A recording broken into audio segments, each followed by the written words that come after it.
Uma noite super abençoada a cada um de vocês, neste sábado, o último dia do mês de agosto, dia 31. Espero encontrá-los felizes, alegres, sorridentes, vindo tudo isto do interior de cada um de vocês, por viverem a verdadeira liberdade no espírito, livres de sentimentos de culpas, de consciências pesadas, hoje reinando em vida, descansando tão somente no Senhor. O tema de hoje é o que eu já anunciei na prévia de ontem. Os fatos que acontecem no mundo são atribuídos pelos religiosos como os últimos dias. Os últimos dias é uma mensagem que engana os filhos de Deus. Tudo o que ocorre, tudo o que acontece no mundo, no globo terrestre, que impacta como uma grande notícia, como um grande acontecimento, seja ele lá a espécie que for. Logo, a religião evangélica atribui como os últimos dias ou como os fins dos tempos.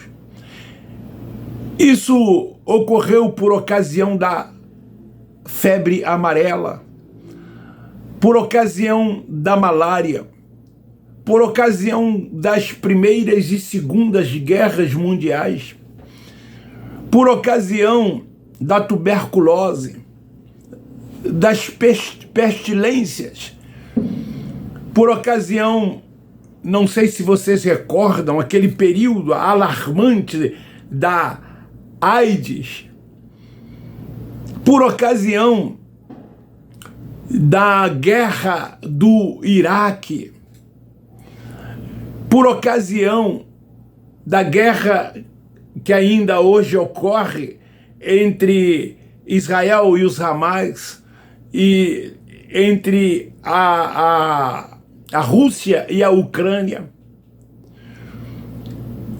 Por último, a Covid-19.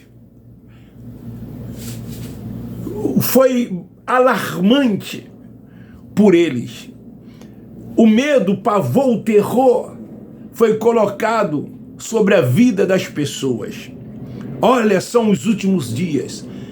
São prenúncios da vinda do anticristo. Nós vamos ver quem foi o anticristo. Vamos mostrar que o anticristo já veio. Ele não virá como a religião diz que ele está por vir. Eu sou chamado, assim como os pregadores desta pérola da graça de Deus são chamados de anticristo. Somos chamados de hereges. São esses adjetivos que eles nos dão por pregarmos as verdades, a sã doutrina do Evangelho revelado pelo Cristo ressuscitado a Paulo, o apóstolo da graça de Deus. Enganando eles, os filhos de Deus, colocando medo, terror, pavor, porque o intuito deles é aprisioná-los no templos que eles chamam de igreja.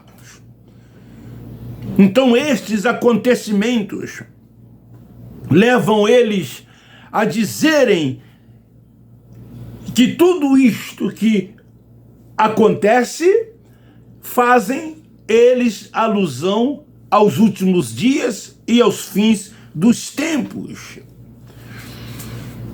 Recentemente, um acordo de paz entre os Estados Unidos da América e Israel, há 3 anos atrás,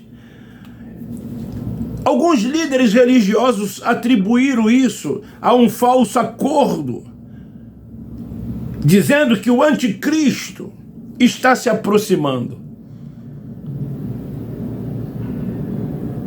Eles querem criar uma narrativa. E esta narrativa, contada por eles diversas vezes, se torna uma verdade. Porque é isto que eles querem. Se voltarmos a décadas de anos, nós vamos ver grandes acontecimentos que ocorreram na história universal. Eu citei alguns de muitos deles no início desta mensagem.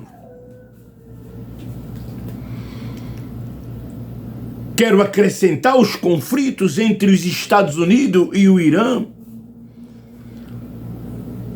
juntamente com as mais diversas pragas que ocorreram. Tudo isso, para o sistema religioso, são os últimos dias.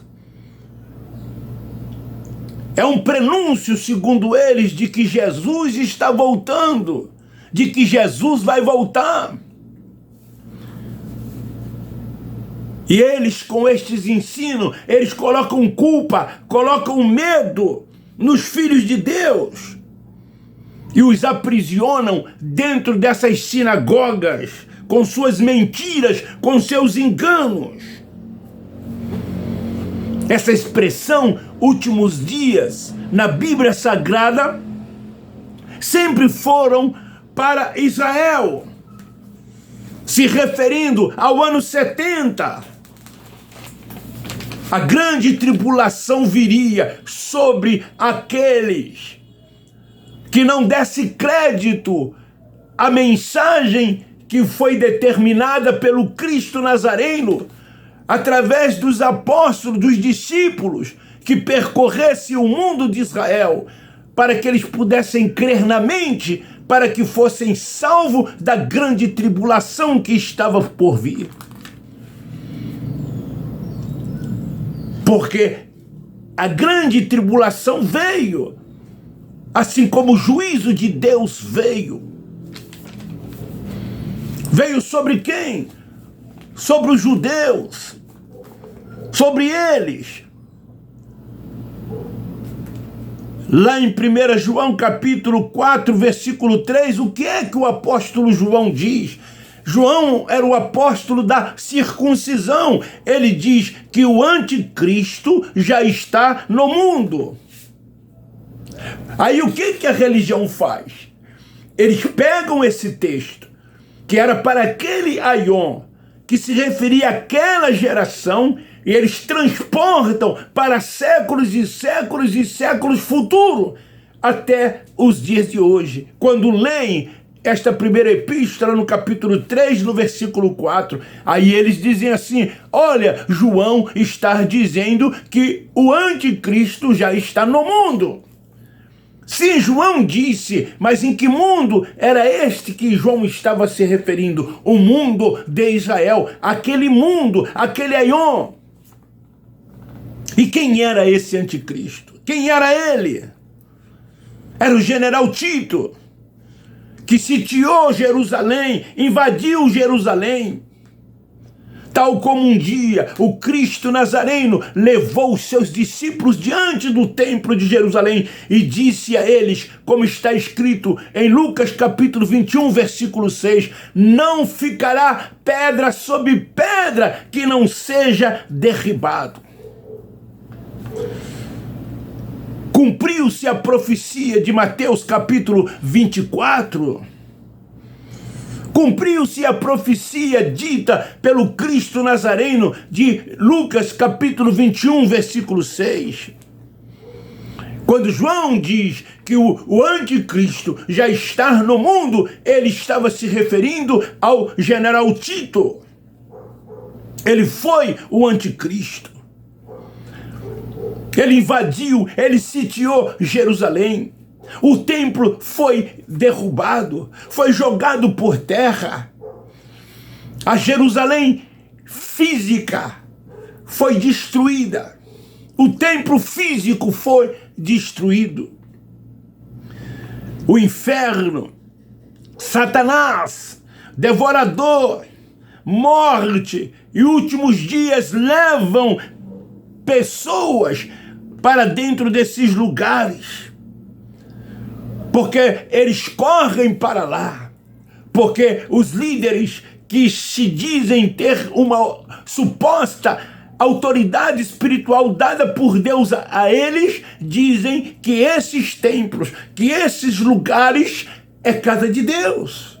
E Deus ali habita, e que o povo deve se reunir ali para cultuar e para buscar a Deus. Mentira, mais um engano proferido por tais líderes religiosos. Ali nunca foi templo da habitação de Deus, e não é templo da habitação de Deus. A Jerusalém agora é espiritual. João, o Paulo, o apóstolo da graça de Deus, escrevendo aos Coríntios, na primeira epístola, capítulo 3, versículo 16, ele diz: vós sois o templo, vós sois o tabernáculo, vós sois a morada de Deus.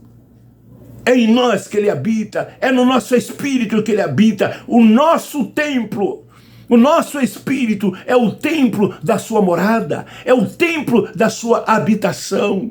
E no nosso espírito, ele testifica que somos filhos de Deus. E como filhos de Deus, temos que ser guiados e dirigidos por ele, como Paulo escreve aos Romanos, no capítulo 8, versículo 14.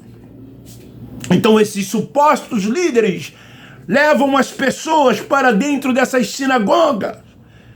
Isaías os chama de cães gulosos. É disso que o profeta Isaías os chama no seu livro, no capítulo 56. Jesus, nos seus dias, os chamam de lobo devoradores. Mas eles também não escaparam das palavras de Paulo, o apóstolo da graça, que os chamam de fraudulentos, gananciosos, porque eles estão se enriquecendo cada vez mais. Saiu esta semana, mas já vem há anos isso nas redes sociais. Os 5 maiores líderes religiosos mais ricos do Brasil. Primeiro lá, Edir Macedo. Segundo, Valdemiro Santiago. Terceiro, Silas Malafaia. Quarto, R.R. Soares. E quinto, que era no vídeo anterior do apóstolo Hernani, passou agora para José Wellington, o presidente da Convenção Geral das Assembleias de Deus. Os homens estão ricos, são milionários. O primeiro é bilionário. São donos de aviões, de carros de luxos, de fazendas, de apartamentos, de condomínios. Viaja ao mundo a hora que quer. Come nos melhores lugares a hora que quer. Assim como muitos também que não estão nesses patamares de homens mais ricos, mas tem uma vida estabilizada às custas dos 10% e das ofertas que os filhos de Deus dão dentro dessas sinagogas. Querido, como os filhos de Deus estão sendo enganados. Você vai continuar sendo enganado por eles. Paulo diz: desperta tu que dorme. Levanta-te dentre os mortos. Você está morto espiritualmente falando. Acorde, desperte, e o Espírito te esclarecerá.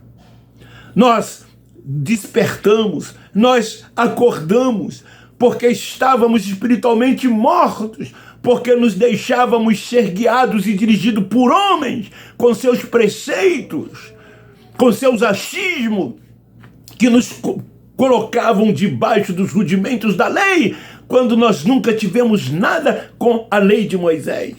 Porque a lei foi dada tão somente para o povo de Deus, e o povo de Deus era Israel. E os gentios não tinham nada a ver com a comunidade de Israel.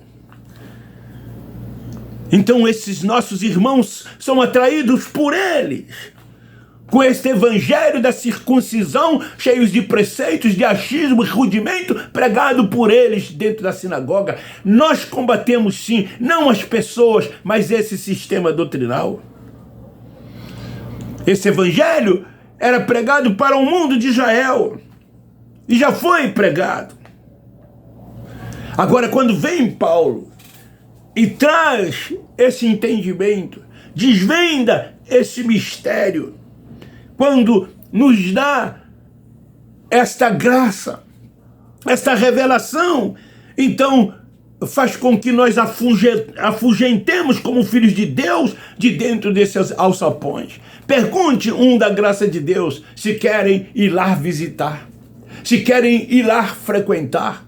Muitos passam até na outra calçada, porque sabem que ali é um alçapão, porque ali há interesses e há conveniências, porque sabe que Deus não habita ali, como está escrito em Atos capítulo 7, versículo 48, o Altíssimo não habita em templos feitos pelas mãos de Deus, dos homens.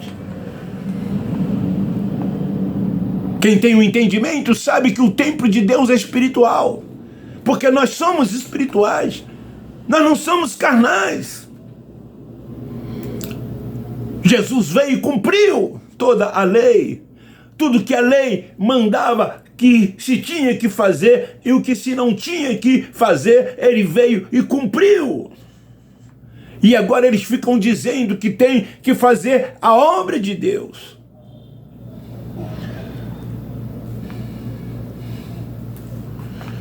Fazer a obra é você abençoar vidas. Você quer fazer a obra de Deus? Abençoa vidas.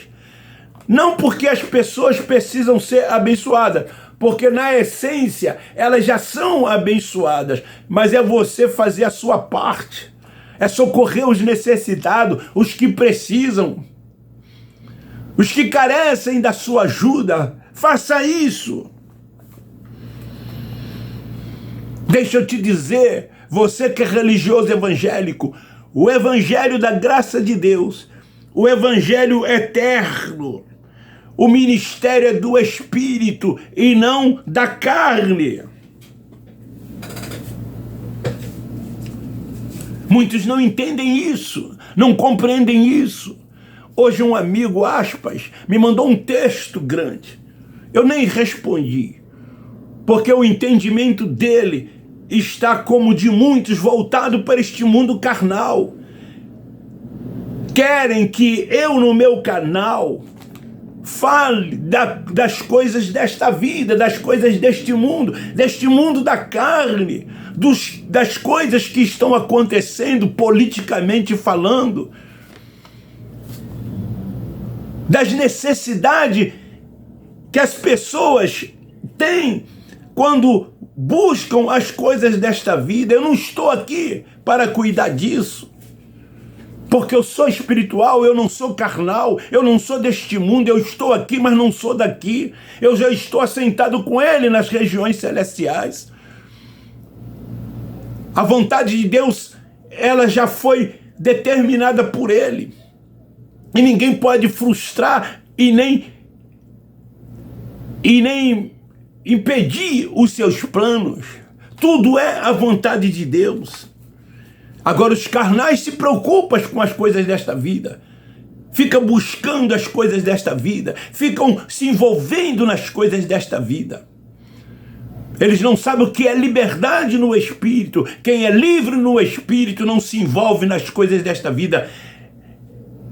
Queridos, esta é a palavra.